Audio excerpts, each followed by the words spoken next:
everybody, welcome to Rana's Radar. I want to introduce somebody here to the channel for the first time today, someone that I have been following and really excited for you guys to get to know as well. I'm here with Riley from Riley's Rebuilds, and Dane is here as well. How's it going, you two? Good, how are you? How exciting is this, SEMA 2024? It is really exciting, especially with what we're doing. We're doing a reveal car at Armo. This has been a really special car for me and for him.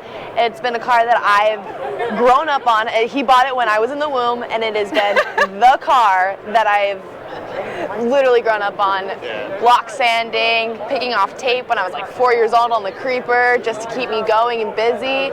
And being able to make a full circle with not only restoring it with my best friend, but being able to bring 7 high schoolers, girls and boys, that our high school doesn't offer trades, into this, and be able to restore it, and him be their mentor and do this car to how beautiful it's going to be. It's really exciting. I'm so excited. I'm excited for you, and I love it that you can just see the excitement oozing out of your face. So happy. I'm so excited. Riley, this is a big deal. You're revealing a car here at SEMA, but even without this, you're a big deal. Can we talk about that? Now, you make carburetors. Yes, well, we rebuild carburetors. Rebuilding yes. carburetors. That's right, everybody. Yes. If you have not seen it, there is a YouTube channel as well as Instagram as well, Riley's Rebuilds.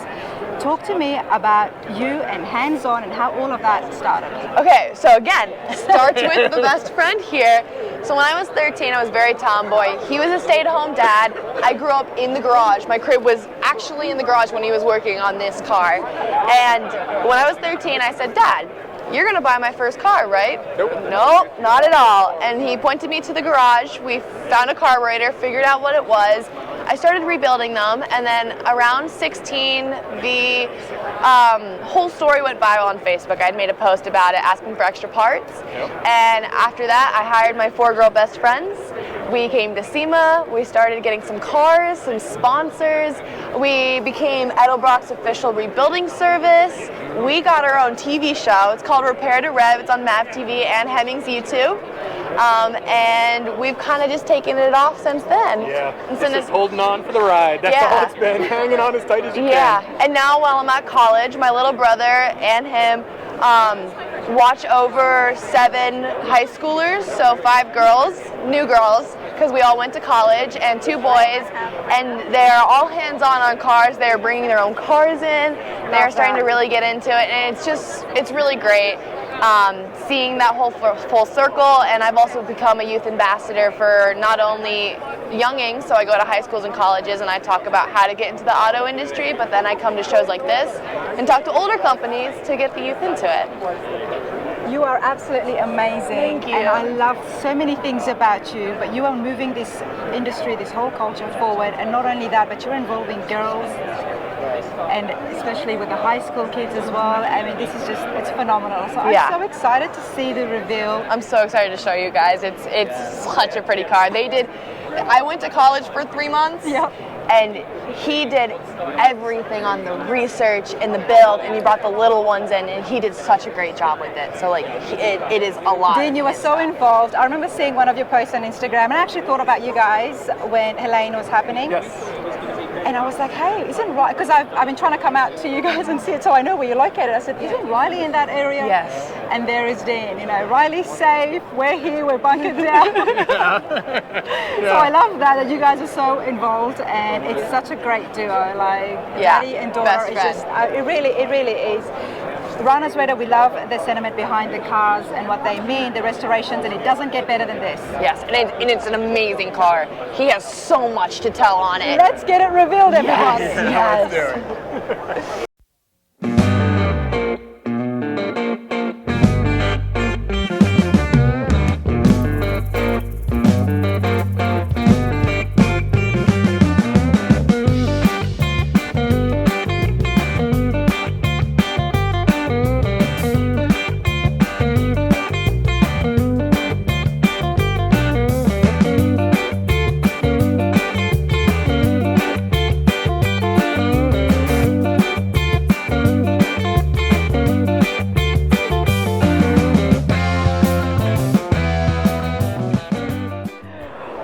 too. Congratulations. Thank you. I think the crowd loved it, and I loved seeing the color come out as soon as that cover was getting pulled out. Isn't it the perfect 57 color?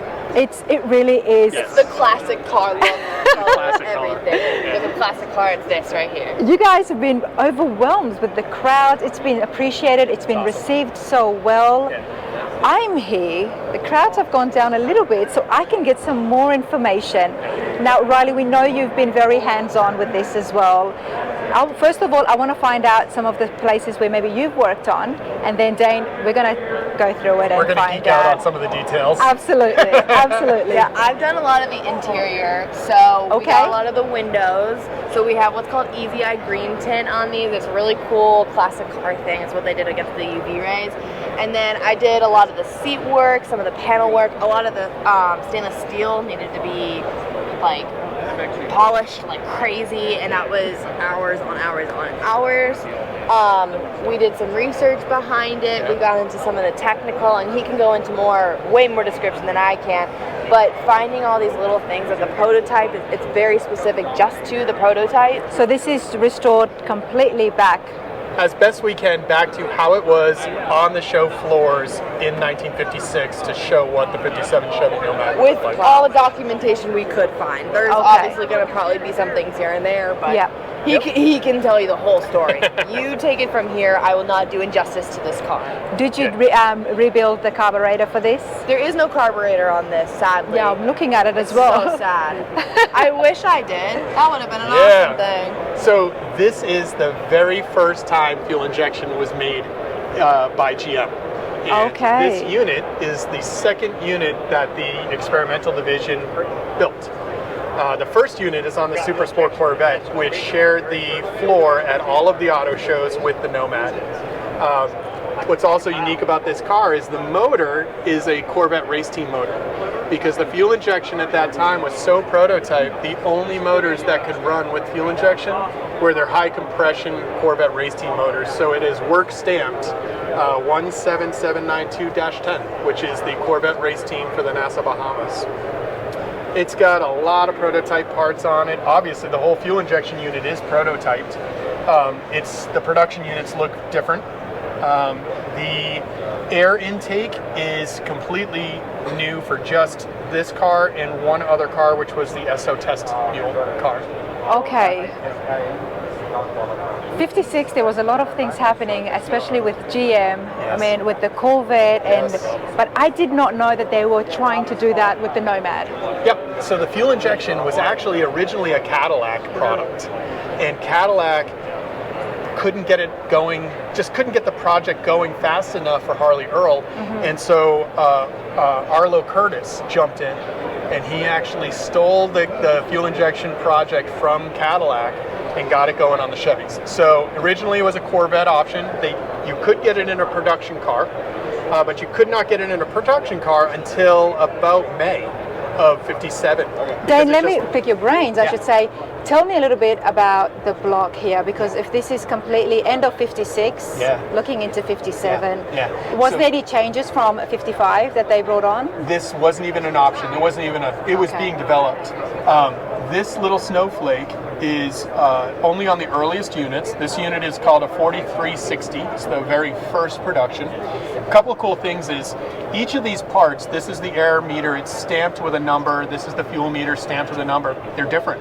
This one's 108, this is 112. The reason is this was so prototyped that they would assemble a unit from the parts on a shelf, and then they would bench test it. And if it didn't flow right, they would take an air meter off the shelf and they'd swap it and they'd put it on, and they kept doing that until they got one to work. And once they got one to work, they would hand stamp the number of that unit. So this is 1002. It's hand stamped on. Pinnacle of a test car, you know. It's just absolutely wow. This is amazing. You know, there are certain cars that go in line with the company's history, and I feel like this is right up there as well.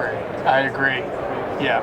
The Super Sport Corvette, which shared the floor at all the shows, and that's the one a lot of people more commonly know about. Yeah, it's the white and blue with kind of the windshield bubbles. That car is just eye candy, right? And you instantly recognize it. When the hood's down on this, you think it's just a basic Nomad. but when you pop the hood, you see what it really is. Now, how did you go about getting some of the parts for this? That's a great story. So this car came with a later fuel injection unit.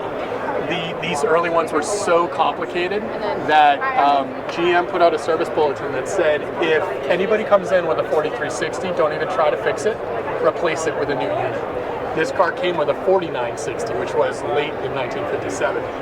And that was through that service bulletin. But when the senior vice president of City Chevrolet passed away about 7 years ago, we were able to get this unit from his estate. Oh, wow. And we were able to get it back on the car. That's determination. I do love it, honestly. Yeah, we tracked it for a while. Wow. And what's really fun is the reason it was swapped out was this car could not leave City Chevrolet until 1958. So this could not leave Chevrolet? Yeah. The original family told me the story, and I didn't understand it at first. They said, my father bought this car brand new from City Chevrolet, and he would go to the dealership to look at his own car for a year. Wow. And the reason was because it was a show asset, and it did the show circuit, they had to depreciate it for 1 year before they could release it to the public. So he bought the car, and he had to go to the dealership just to look at it. This is what I love about some of these builds, that especially when you're trying to mimic and go back and make it the exact prototype, is the information that you are going to find. Oh, the history is the best part of all of these. We're going to walk around here, Dane, just so more people can take pictures of it and we're not in their way. Sure. Let's stand here and talk about the color. Isn't it the best? It's called Larkspur Blue. Say that again? Larkspur Blue. Larkspur Blue. Larkspur. Okay. Larkspur Blue with India Ivory White. Nice. Yeah, and there was a color you could order on any production car.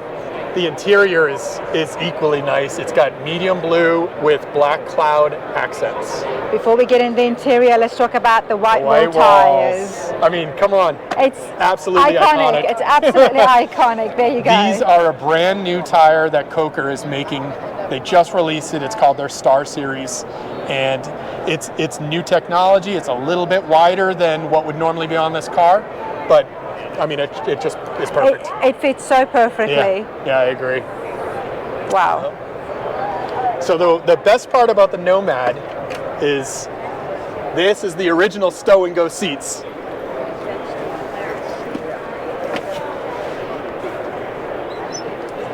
But check that out, the amount of storage, ample storage space that you're going to get. Yep, you could put a 4x8 sheet of plywood in your Nomad. Isn't that cool? This is brilliant. Before we get to the box, let's come back here to the front seat and have a look inside. It's very much basic for the 57 Nomad. It's a 3-speed, 3 on the tree. The one thing that's unique is underneath the radio is a toggle switch. Okay. The toggle switch that's under there turns on all of the interior lights. And they did that because at the auto shows, they wanted people to see the interior, but they didn't want to burn down the battery. So they had a 110 converter in the car, and you could turn on all the interior lights. I mean, that's pretty efficient. It's a pretty good idea. It's a pretty good idea. Yeah. Especially when you're showing a car, I mean, I like that. And where is that switch? It's underneath the radio, under the dash. Oh, it's under the dash. Yeah, okay. if you come from this angle, you'll be able to see it. Come underneath the steering wheel. Oh, yes, I see it. All right, but I am loving the 15-inch steering wheel right here. This has power steering. It's brilliant. It is a one-finger power steering. It works brilliantly. Wow. This is beautiful. The interiors and, of course, the beautiful headliner. Yeah. Now, before the Nomad came into the picture, I knew Riley from Riley's Rebuilds of rebuilding carburetors. And that's what fascinated me, that this girl, so young, was so talented and skilled. What have we got here now? This is the fuel injection unit I was talking about that they told all the GM dealerships to put a new unit on if a car came in with the earliest units because they were too difficult to work on. So this unit is what came on the car. This is what originally came on. When they released the car to Phil Watterson, the original owner, it had that unit on it. who would they have just given them that, or would they still have had to pay for the new unit? It's a service bulletin, so they would make an order to GM, and GM would send them the fuel injection unit that they needed. Okay. So the service bulletin was any 4360 units, take them off the car and put a new unit on. It was a recall. It was a recall. It was a recall. That's exactly what it was. Okay. But because that unit is so special, being the number 2 unit, yes, the senior vice president of City Chevrolet took it home. And you still found it and you put it back in there. 2024. Yep, exactly. Yeah, what probably 50 years later. 50 years later. Yeah. When he passed away, his widow liquidated the estate and we were able to purchase it. This is a brilliant build. Now, it has been a long time coming. Yeah, very long time. A long time coming, but this it car has is been done well. about 6 months older than Riley. She was in the womb when I got this car. She grew up working on this car. Wow. But it is a beautiful car. Now, I know you guys have been working so much and helping kids, there's girls involved as well. They come out and help at the shop. What are you guys working on next? So we have 2 other projects. Riley has a 66 Ford Fairlane. Okay.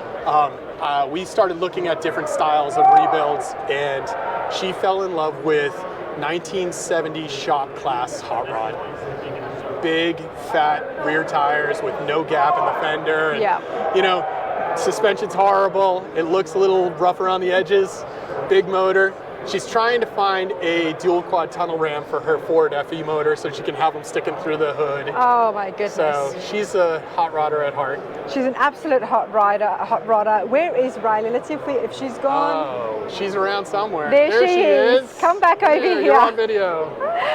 We're asking about your next project. What are you excited about? The 66. What's happening? Yeah, definitely either the Fairlane or I kind of really want to get into Graham's Corvette. So looking into some C3s. My little brother, Yep. he's turning 16 soon, and they have uplifted half of the rules that they gave me when I had to buy my first It usually car. happens, the first second child kid, is, yeah. yes. Second kid gets everything. So he's looking into a Corvette because obviously he gets a Corvette. Because he's Graham. It's He's a good kid. He is a great kid. Yeah. He's a wonderful kid. So I think it's actually going to probably be somewhere where I want to go. I think we have the Fairlane going in, and obviously we're going to work on that too. But I really like where some of our sponsors are going with the Corvette, and we have some other people inquiring about the Corvette sponsorship. Okay. So I think that'd be a really great ball to start rolling. You know what? You're right. He's going to need a car before your Fairlane's done. So you're right. That would be the next project. Yeah. And then other than that. Oh, then the Fairlane. We're still trying to find a tunnel ramp so you can put them through the hood. Yes. Exciting times ahead. Now you're in Connecticut for school. Yes. What are you studying? So I'm a triple major. So physics, math, and mechanical engineering. I'm doing what's called a 4-2 program. So I'll do 4 years at Con, and then I'll do 2 years at WashU. So it's a great little thing. It fits in really well with everything that you're doing as well. It is. It does fit very well. My school makes it really easy to double major or triple major with prerequisites, and I have a great connection with my professors, and so I have a Hannah Montana life. So when I'm in school, I'm kind of not in the cars other than taking some phone calls, doing social media posts, normal stuff. And then when I come here, I'm locked and loaded. Love that. Absolutely love that. You've got a great balance. Your passion is there. This is not the last of Riley that we're going to see, everybody. I'm definitely excited. Thank you so much for your time, you too. This was awesome. Thank you. Absolutely. Thank you.